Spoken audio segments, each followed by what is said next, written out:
স্বামীকে ভাই বলে ডাকা হয় তাহলে কি আমি গুনাহগার হব? আপনি স্বামীকে ভাই ডাকবেন কেন বলুন? ভাইয়ের যদি আপনার টান পড়ে থাকে তো আপনি আরো কত মানুষ আছে দুনিয়াতে। এখন কথায় কথায় বলছেন, অর্থাৎ হতে পারে ভুলে বলে ফেলেছেন, অথবা ইচ্ছাকৃত বলেছেন, আবেগের আতিশয্যে বলেছেন, হতে পারে। এরকম যদি বলে থাকেন কাজটা অন্যায় করেছেন, কিন্তু এর কারণে বিবাহ বিচ্ছেদ হবে না, সেই ভয়ের কোনো কারণ নেই। নবী করিম সাল্লাল্লাহু আলাইহি সাল্লাম এক ব্যক্তিকে এভাবে ডাকতে দেখে সতর্ক করেছেন, স্বামী তার স্ত্রীকে বোন বলেছেন। এরকম একটা বিষয় নবী সাল্লাল্লাহু আলাইহি সাল্লামের সামনে আসার পর নবী সাল্লাল্লাহু আলাইহি সাল্লাম তাকে নিষেধ করেছেন যে তাকে তুমি ভাই বা বোন, যেহেতু তোমার ভাই বা বোন তোমার মাহরাম, তাদের সাথে একটা তোমার রক্তের একটা সম্পর্ক আছে, যেটা স্ত্রীর সাথে সেই সম্পর্কটা নাই, তুমি তাকে বোন বলে ডাকবে না। একইভাবে স্ত্রী তার স্বামীকে ভাই বলে ডাকবেন না।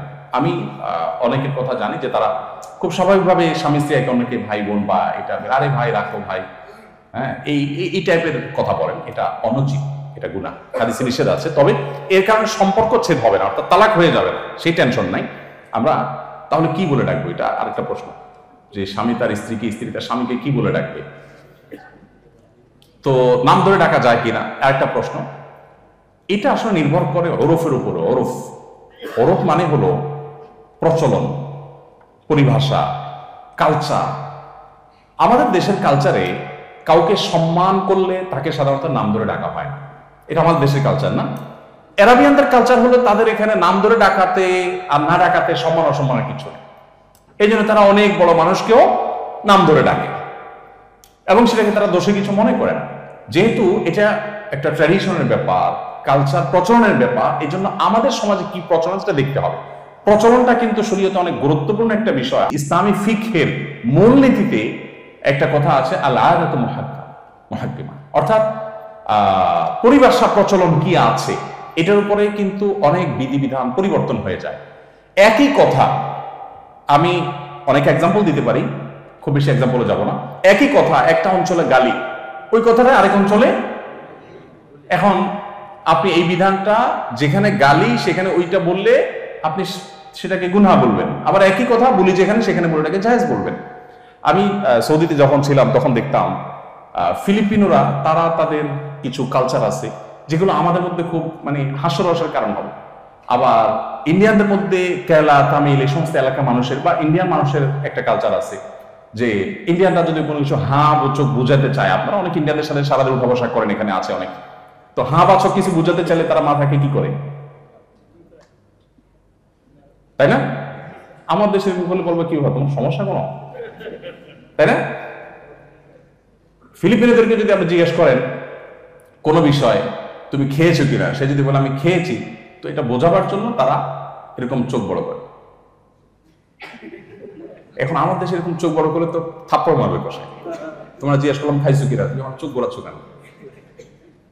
এটা কালচারের ব্যাপার, যে তাদের দেশে এটা হাঁ বাচক বোঝানো, মানে হ্যাঁ খাইছি আমি, জাস্ট এটা বোঝাবার জন্য তারা এটা করে। তো এই জন্য আমাদের দেশে সম্মানিত কাউকে নাম ধরে ডাকা হয় না। সেই জন্য সাধারণত স্বামীরা বয়সে বড় হয়, অনেক দিক থেকে আল্লাহ তাআলা তাদেরকে দায়িত্ববান করেছেন, সেই জন্য স্বামীকে স্ত্রীর নাম ধরে ডাকবেন না সচরাচর। কিন্তু স্বামী স্ত্রীর মধ্যে যদি সেরকম বন্ডিং হয়, বোঝাপড়া হয়ে যায় যে আসলে তারা এটাকে কেউ দোষে মনে করছে না, এবং বরং অনেক স্বামী আছে বলে না নাম ধরে ডাকো আমার কাছে ভালো লাগে, তাহলে সেটা ভিন্ন কথা। সম্পর্ক সে লেভেলে থাকলে অবশ্যই জায়েজ আছে, কোনো অসুবিধা নেই, বাট সম্মানের খেলাপ যেন না হয় সেটা খেয়াল রাখা দরকার। তো সেক্ষেত্রে কি বলে ডাকবে, আরেক মুসিবত। ভাইও বলা যাবে না, আবার নাম ধরে ডাকতেও যদি নিষেধ করা হয় তাহলে বলবে এটা কি? বাচ্চা হলে অমুকের বাপ বলবেন, আর বাচ্চা যদি না হয় তারপরে অমুকের বাপ বলবেন। বাচ্চা হবে সামনে, সে চিন্তা করে বলবেন আব্দুল্লাহর বাপ, অমুকের বাপ, আরো অনেকভাবে ডাকা যেতে পারে। কিন্তু নাম ধরে ডাকলে যে গুনাহ হয়ে যাবে ওটা সেরকম না, কিন্তু ভাই বলে ডাকা যাবে না, হাদিসে নিষেধ আছে। আমার বিবাহিত স্ত্রীর নাম যদি আমার মায়ের নামে হয় তাহলে সেই ক্ষেত্রে আমি আমার স্ত্রীর নাম পরিবর্তন করলে এটা ইসলামের বিধান কি বলে? না, আপনার বউয়ের নাম পরিবর্তন করার আপনি কেউ না। আপনার বউয়ের নাম রাখার দায়িত্বশীল হলেন আপনার শ্বশুর। অতএব স্বামী হয়েছেন দেখে আপনি বউয়ের নামটা শুধু উল্টে দিবেন এই সুযোগ নাই। আমাদের দেশে সাধারণত মেয়েরা নামের শেষে স্বামীর নাম লাগায়, তাই না? এটা স্বামীর প্রতি অতিভক্তির কারণে, এটা সঠিক না। ইসলাম শরীয়তের দৃষ্টিকোণ যদি বলেন তাহলে সেই ক্ষেত্রে নামের সাথে বাবার নাম, দাদার নাম, ফ্যামিলি নেম যুক্ত হবে, স্বামীর নাম না। কারণ এটা তো চেঞ্জ হতে পারে, তালাক হতে পারে, বিচ্ছেদ হতে পারে। তো অতিভক্তিটা আমাদের দেশে এই সমস্ত ক্ষেত্রে বেশি, এটা সুযোগ নেই। তো আপনার স্ত্রীর নাম যদি আপনার মায়ের নামের সাথে মিলে যায়, তো সেক্ষেত্রে স্ত্রীর এই নাম না বলে আপনি কোনো ডাক নাম বললেন, অমুকের মা তমুকের, আব্দুল্লাহর মা এদিকে আসো, বাস এই নামে বলেন। মোহাম্মদের মা বলেন, যদি আব্দুল্লাহর জন্ম হয়ে থাকে বলার, না হলে আসবে আব্দুল্লাহ, অগ্রিম ডাকা শুরু করলেন, কোনো অসুবিধা নেই। যেহেতু একই নামে মা এবং তার নাম হলে দৃষ্টিকটু লাগে, শুনতে শ্রুতিকটু লাগে, সেজন্য আপনি অন্যভাবে ডাকতে পারেন। তবে নাম পরিবর্তন করবেন অফিসিয়ালি এই সুযোগ নাই। হ্যাঁ, ডাক নাম একটা দিলেন, এটা তার অফিসিয়াল নাম পরিবর্তন না, সেটা হতে পারে।